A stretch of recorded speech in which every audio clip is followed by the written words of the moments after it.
मैं पिताजी महाराज से बहुत संकोच करता हूँ।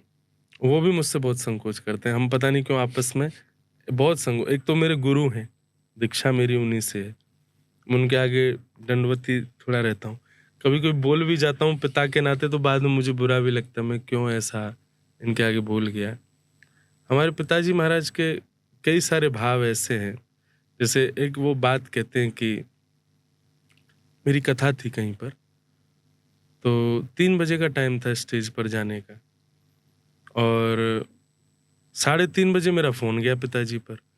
मैंने वो मेरे को बोले तुम्हारी तो कथा 3 बजे शुरू होनी थी। स्टार्टिंग टाइम की बात है जब मैं शुरू किया था। तो मैं अभी 3:30 बज रहे। मैंने कहा पिताजी वहाँ 4 ही लोग बैठे थे। पंडाल था 4000 लोगों का।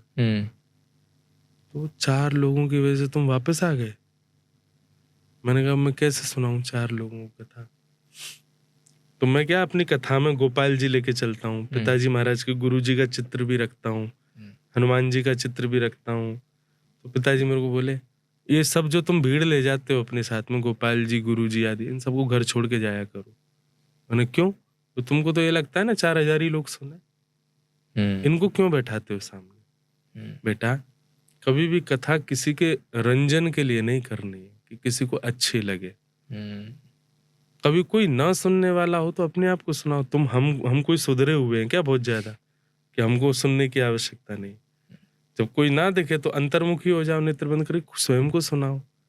ये कथाएं हम भी तो सुधरना चाहते हैं ना, केवल लोगों के सुधारने का ठेका थोड़ी लिया हमने, स्वयं को भी तो सिद्ध करना है।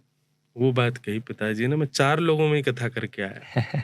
4000 की पब्लिक का पंडाल और 4 ही लोग बैठे थे, कुत्ते घूम रहे थे पीछे और मैं पूरी कथा आनंद से कर रहा था।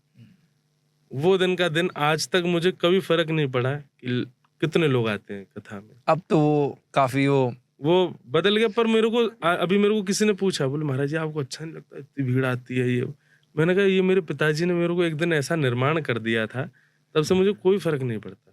पंडाल खाली पड़ा हो तो भी मुझे फर्क नहीं, पंडाल फट गया हो, जनता निकल के बाहर कहीं गिर गई हो, 2-4 पंडाल और लग गए हो, मुझे फर्क ही नहीं पड़ता। क्योंकि तब से मैं आज तक स्वयं कोई कथा सुना रहा हूँ।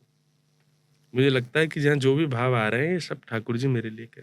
तो वो उनकी एक बात से आज तक मैं अभिमान शून्य बना पाया स्वयं को। नहीं तो इस व्यासपीठ पर सब मिलता है लेकिन बहुत जल्दी अभिमान भी आता है।